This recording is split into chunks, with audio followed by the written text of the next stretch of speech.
Well, hey everybody, I'm Jan Erickson from Stepping Aside, and welcome to As Above, So Below, a rune and tarot divination for Thursday, the 17th day of August 2023. Well, I hope you're having a good week so far. We have so much smoke in the area right now, it's crazy.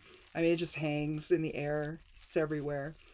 So we've been dealing with that. That hasn't been fun. We had to put a piece of paneling over the door that goes into the back porch, the entryway to it, and it's helping. It's keeping all of the smoke that would be billowing in through the sheet I had up from doing that, at least. But still, when you have to go out, you have to go out in front, in and out the front door. So it comes in. It's not good. I don't deal well with it. So forgive if I start coughing, you'll know why. Anyway, let's go ahead and get started with the significator runes. Trying to get one to fall into my hand here. We have Manaz. Did we have Manaz, or was that from the... Oh, we did. We had Manaz on the 7th. And let's see, we had Ansus on Monday. So the Monday before, I guess we had Manaz. Manaz is an interesting rune. It's complex. It's... in fact, I think I drew it out for you at that time. Let me see if I've got it exploded here. I'll talk about it, though, while I do. I like to look at what other runes you can find within them, a particular rune. And with Manaz, it means man or humanity. It talks about the integration of man or humans within society. It involves the rune Dagaz, Gebo. I'm not finding it here. I may just have to do it all over again. But I want to show you. I have a whole lot of other ones here. Well, let me just draw it out for you. Oh, well, of course, right there. I go for the post-it note thing, and there it's right on top. All right. So here we have Manaz up here. You can see the P's right here. That's Vunyo, forward and reverse. You see this little bow tie looking rune here. That's Dagaz, or new day, or the end of one phase and the beginning of another. You see Gebo on the inside. You see the X, and that's actually Kenaz, basically pointing inward, but in all directions. And you see Laguz here, forward and reverse, which is flow and spirit. And one thing I don't have on here is Isa, which is the Norn rune for the present moment, on either side, providing the structure. So it's a very complex bind rune. And when you talk about the integration of an individual within society, I mean, that really is. It's binding it. That's binding those energies together into something we call society. Well, with Manaz, you're talking about, it's an earth element rune. It means mind, body, spirit connection. It's the thought rune. It's memory, but it's the collective shared memory, shared tradition, shared understanding of things. With Vunyo in it, but forward and reversed, you're talking about joy and fellowship with other people and how we come together in harmony. It also contains the rune, I'm going to put this on here too, Ewaz, and I'll show you what it looks like. It just looks like an M, but with Ewaz, it's like Laguz coming together and flowing together. You have Laguz, you see here, and you have it here. And so it's essentially flowing together in spirit. Is what Ewaz is really all about. It's the intuitive bond we share with one another, binding toward a mutual end, relationships. And so together you can see how Ewaz and Manaz really resemble one another. It's almost like the energy of Ewaz grows into the energy of Manaz. Make sense? So there's something collaborative here today that is coming up for you. And let's just see what the below side of things, the Geomancy rune, is going to be here. I'm going to throw down the elemental runes to discover the rune itself. We have a single dot for fire, single for air, double for two dots for water, and also for earth. So we're looking at Fortuna Minor. It's the complement of Fortuna Major. Here we have Minor. Whereas Fortuna Major would be greater success. This is minor success, more progressive type of success.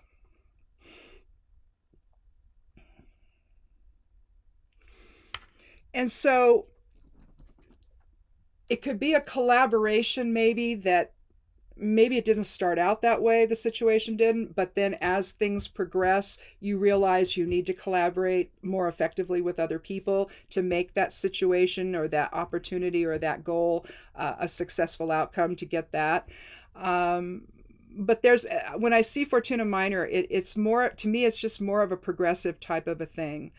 Little successes along the way, and maybe through collaborative efforts that's made possible, whereas perhaps on your own, you were maybe spinning your wheels. But let's take a look at the cards. I've already done quite a bit of shuffling. I do that to just sort of get in the zone, if you will, of doing a reading. I just start shuffling for a while, and eventually I'm ready to stop and to get started on the reading. So, but we'll shuffle just a little bit more. And let's cut the deck, and we'll take the bottom half of the deck. And let's go ahead and... So, let's move this out of the way here from the last one. Well, I'll just put it down here. I like to keep track of the readings. I do it on one of those post-it note things on the screen here, in case I need to refer to it. Say, well, we had this last week or whatever.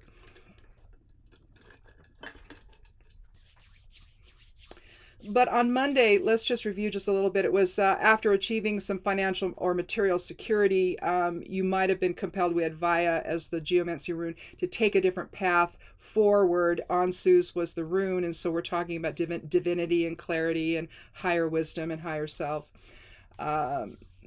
Divine spirit communication, I should say, or divine communication. But something's awakened you, and a new path is unfolding, and it might be spiritual in nature, and we'll see if that has anything to do with today's reading. I'm not sure that it does, though, just at first blush. But again, we're starting with Manaz and Fortuna Minor.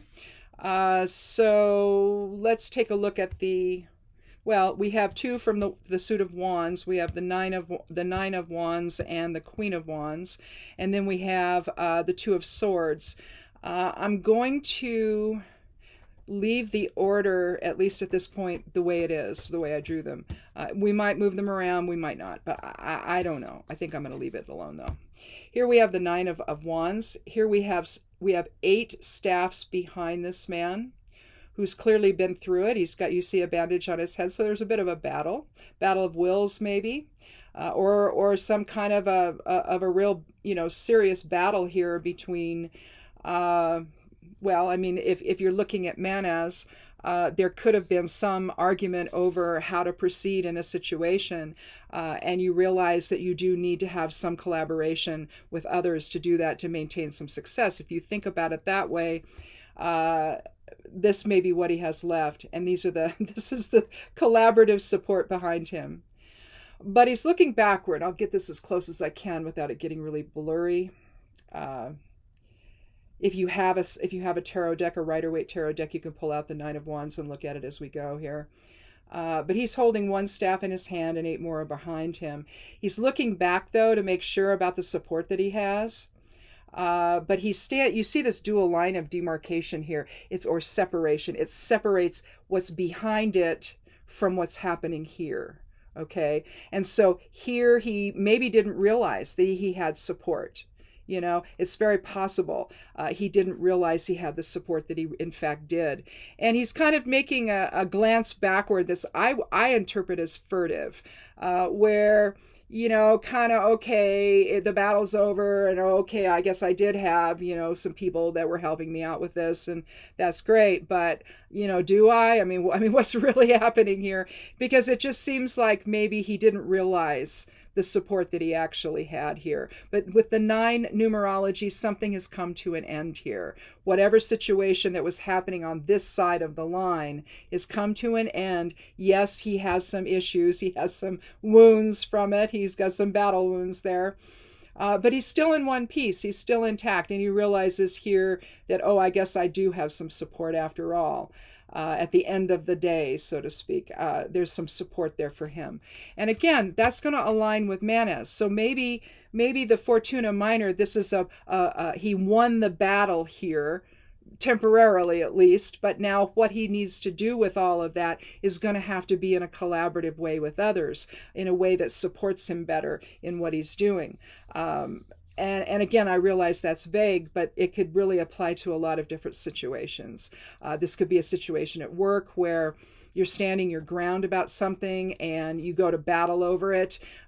You speak up, you assert yourself, and you think you're alone in the whole thing, but in fact you've got other people that are actually on your side and you didn't know it. And so you, at this point, the Fortuna Minor of it all is maybe when you're asserting yourself, say there's a supervisor or boss involved, where you're having to plead your case to them and say, no, that's not what happened. This is what happened. And, you may feel alone in it, but maybe you're not. Maybe there are more people than you realize that think the way you do on something, and want to proceed in the same direction you want to proceed in, and you didn't know that. So instead of having the Fortuna Major of it all, where there's this massive truth, this massive awareness, this massive success, this is like, okay, this is the first step. Now you've got people on your side, and you can make your case to the boss in a way that comes from that knowledge of you do have support. Perhaps other people are there standing with you, and essentially reinforcing and confirming your position on something. So it could be something like that. And again, if it's not exactly a work situation, it could be some other kind of group situation. But it feels to me like with Manas, there's some kind of group involvement here. And it could be you've got some people with an agenda who decide they want to control things, and the rest of the group's going, what? And you're the one that's opening your mouth and saying, no, it can't be that way. I've been in a situation like that. It's not fun. Even though you're right, even though I was right, it didn't matter, because to me, that kind of stuff just doesn't feel very good. And that could be really what the Nine of Wands is talking about. But you've come to some kind of conclusion here. The situation itself at this moment has come to an end, and you know that you have more support than what you thought you had. Moving on to the Two of Swords, we see a woman sitting on a stone bench, her back against the water. The water is not really smooth, and water is our emotions, and so there's some emotional there's an emotional aspect to this card, even though it's the suit of swords, and swords is the air element, and it's about our intellect and our mental faculties and interaction and legal documents and justice and balance and decisions and things like that are involved. Truth, deception. She's got a blindfold on. She's crossing her arms there, and she's holding a sword in each hand. Something new is on the horizon with this phase of the moon up here. But she's blindfolded. She has to make a decision. The Two of Swords is about making a decision, but she's doing it in a dispassionate a way as possible. Shutting off the emotions, turning her back to them essentially, and not letting her emotions influence the decision she needs to make. Again, we see the same dual line of demarcation where here she is here and here is where she was. So emotionally, whatever was going on here was tough, but she realizes now that there has to be some kind of a decision made going forward that's done in balance. And so if we're looking at Manas, remember that one of the components of Manas, one of the component runes, is this X pattern right here, which is Gebo. And Gebo is balanced energy exchange with other people.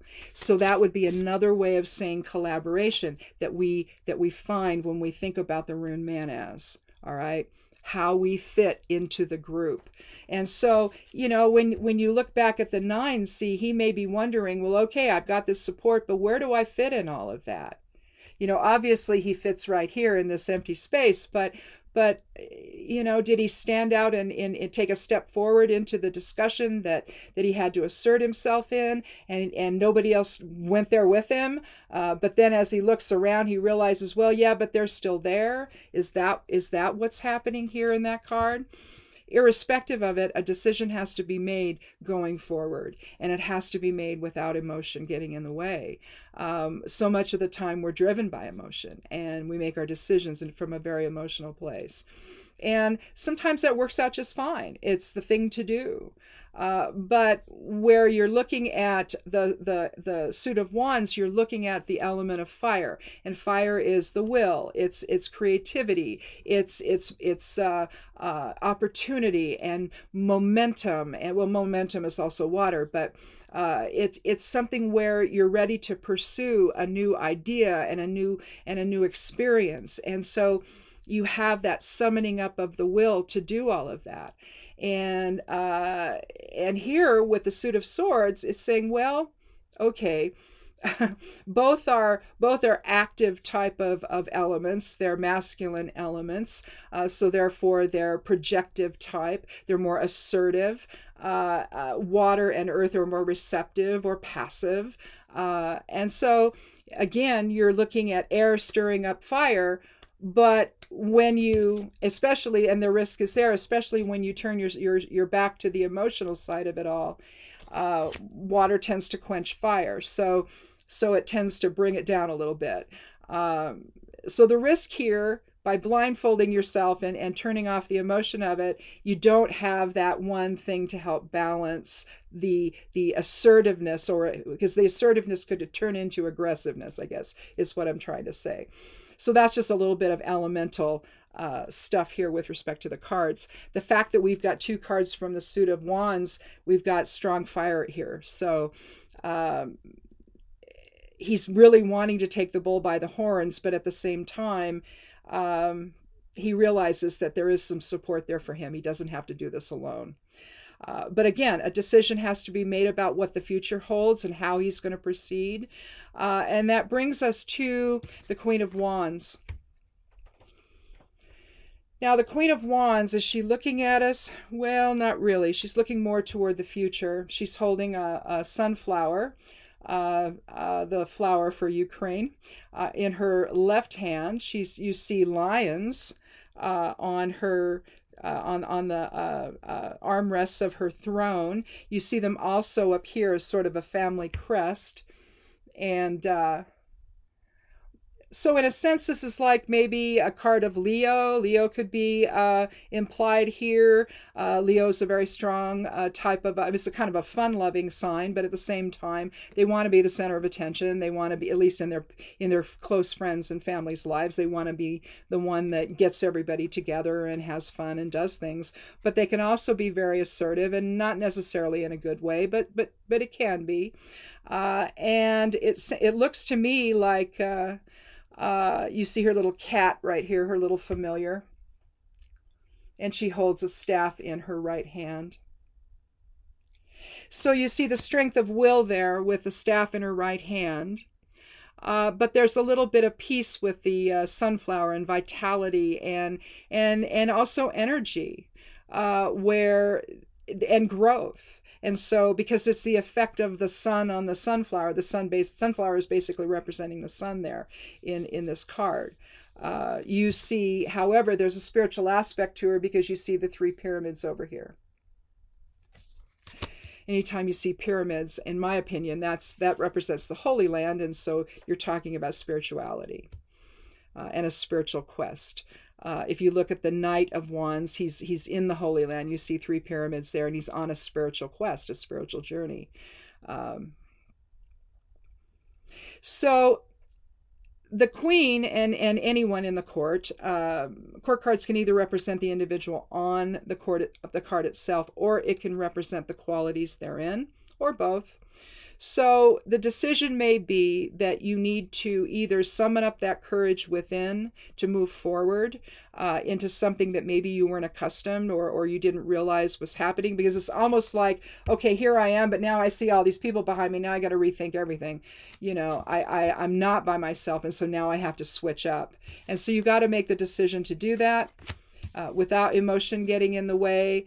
In other words, if they weren't necessarily right there with you, but it was known later after it was over that they were there, there could be a little resentment there toward those folks. But you got to let it go, and you have to look at the situation without emotion coming in, and either consult with somebody in authority that's a woman, who has more experience in these things than you do, or to summon up the courage of the queen and make the decision you need to make and move forward in a way that involves your own personal growth. Again, maybe you're not accustomed to working with other people. Maybe you're accustomed to always feeling like you're out there on the edge of something, and nobody's there to help you, and then suddenly you figure out after the battle's over, maybe after you've asserted yourself already, now you realize it's like, oh, people come up to you and say, oh yeah, I agree with you, and boy, is there anything we can do, and thank you so much for doing that.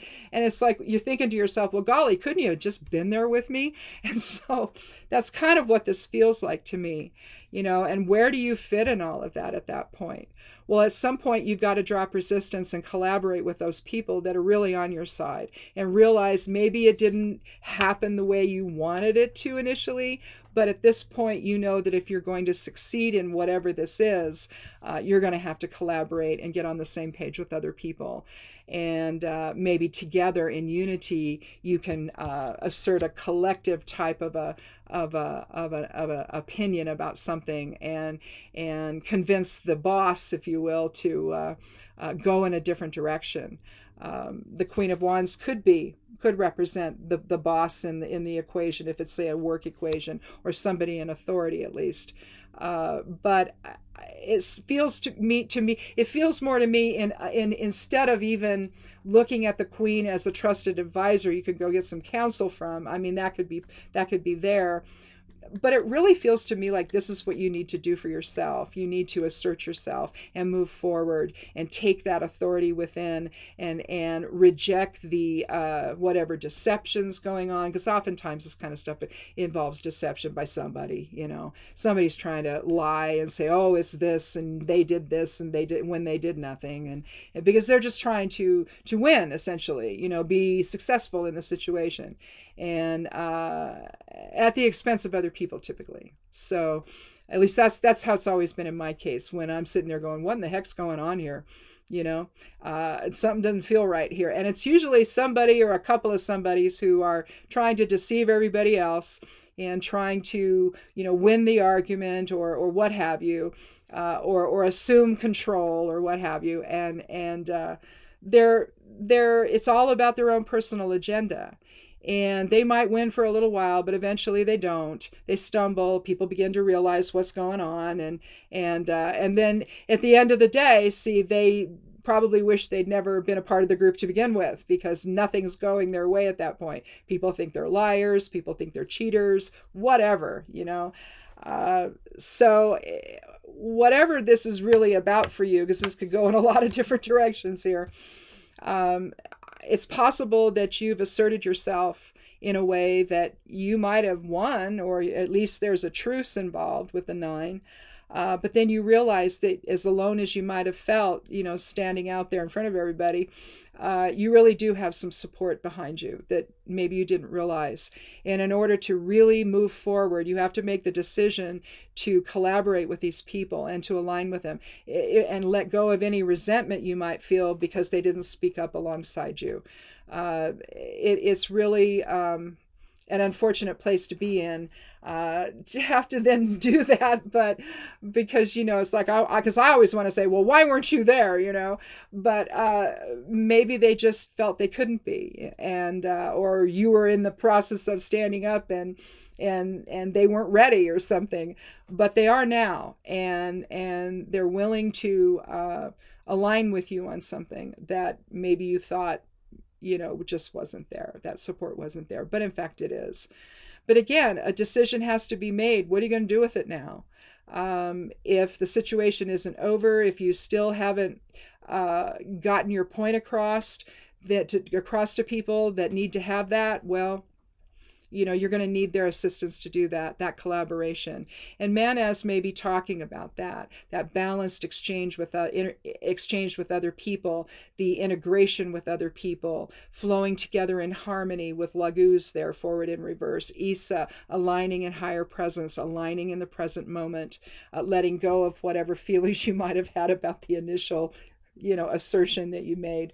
Let go of that and flow together in harmony and love and unity. And again, with Vunyo, fellowship and joy, the fellowship aspect of it, it's collaborative in nature. And so you have to decide to do that. You have to decide to embrace the Manas side of things here.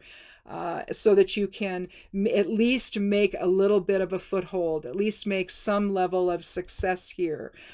Maybe the conversation isn't over. If you look at the queen as someone who's not really looking at you, maybe she does represent the authority in the situation. If it's a work situation and there's an employer, the boss really might not be paying too much attention to this. It's like, oh gosh, this is silly. Well, maybe it's not silly, and you have to have a little more conversation with that person to make sure that they understand that. And at least if you have others people supporting you and being there with you when that happens, then maybe that makes the boss sit up and take notice a little bit more. Maybe instead of just thinking, oh, that's just that's just this person's perception, now all of a sudden you've got 8 other people that are standing there with you saying, well, not so fast. We think the same thing. And so if that's what the queen represents, then, the queen's going to have to make some decisions on her own. But if not, maybe the queen is the individual you need to be, to embrace the idea of being someone who's an authority, who stands firm in what she has to say, and in that regard, you can maybe be successful in this situation.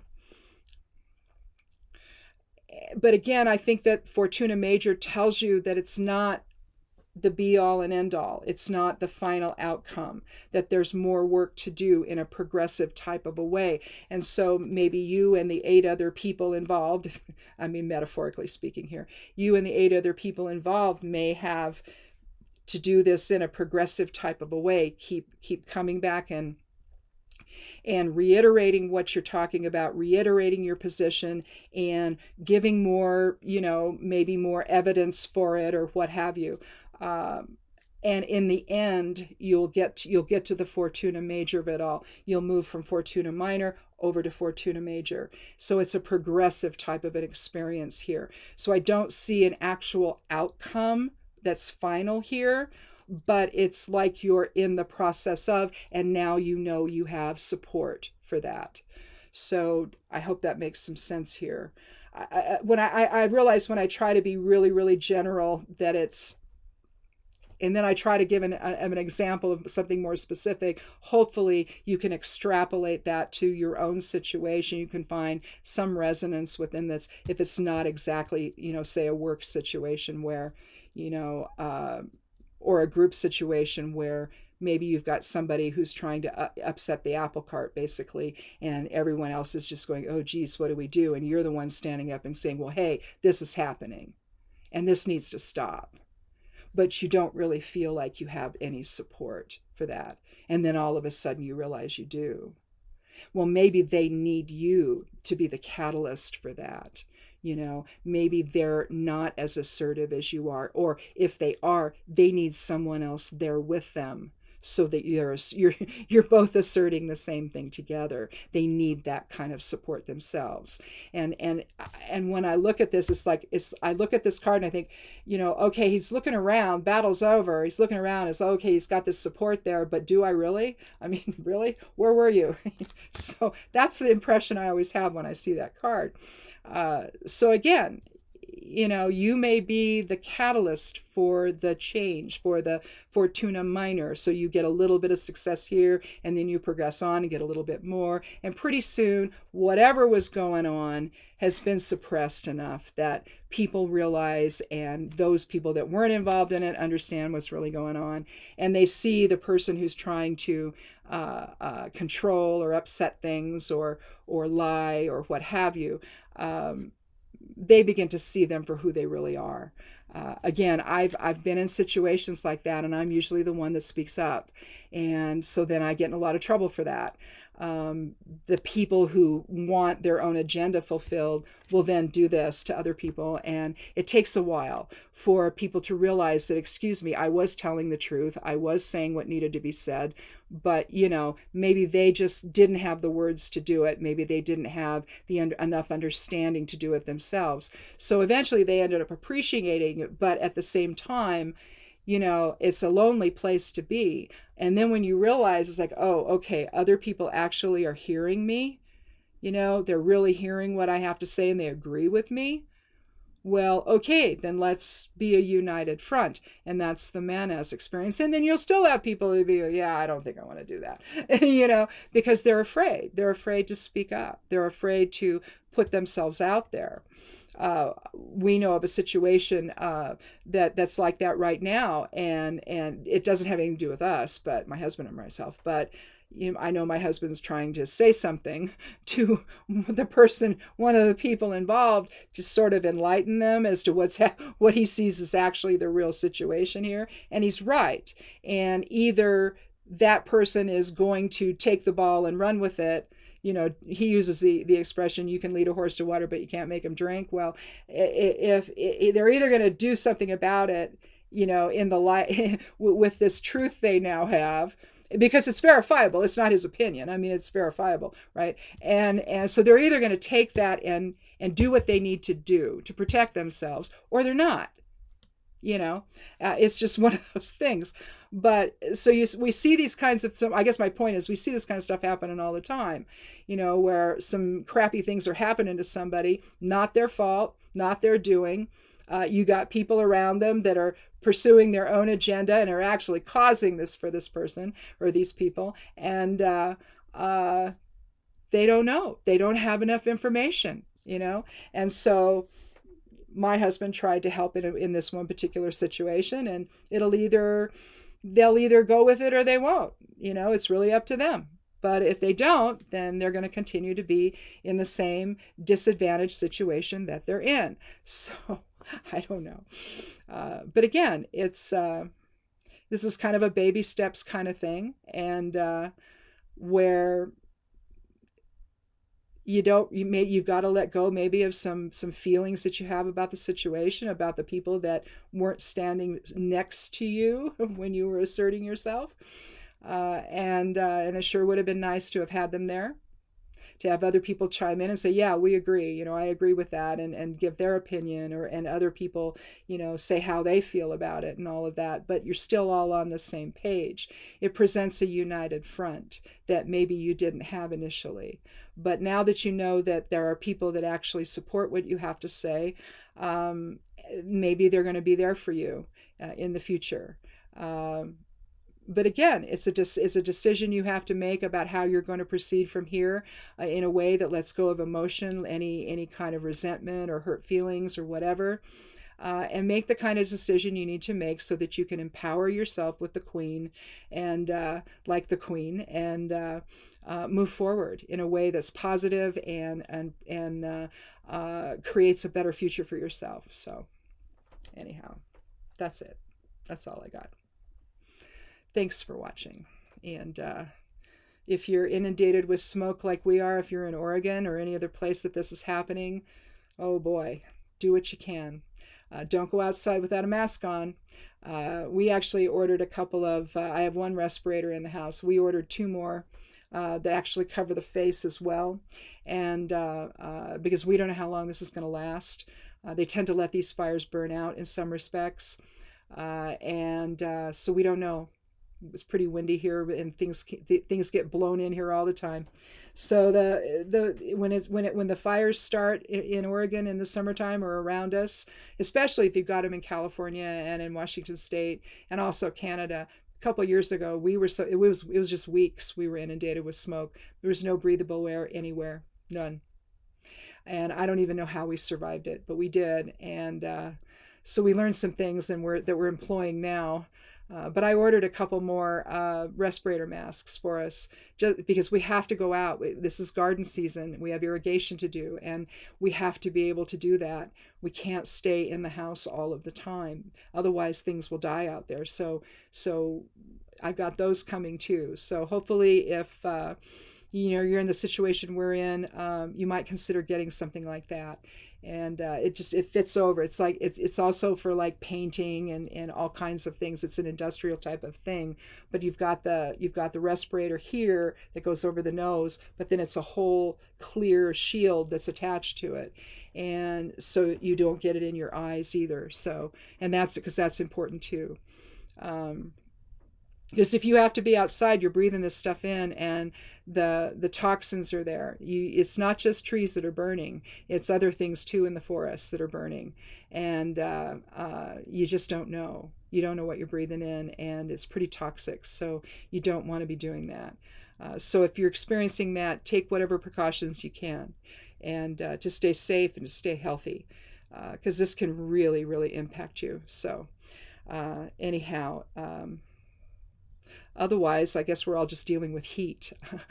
We've been in the hundreds for the last few days. I don't think we're going to be for the next 10 days or so. We'll be less than that. So hopefully that's over with. But I don't know. We'll see. Between the smoke and the heat, it's miserable. So to go out and have to do things. So anyhow, take care of yourself, and come back again on Monday for another edition of As Above, So Below. Be good to yourself. Be good to one another. And blessed be.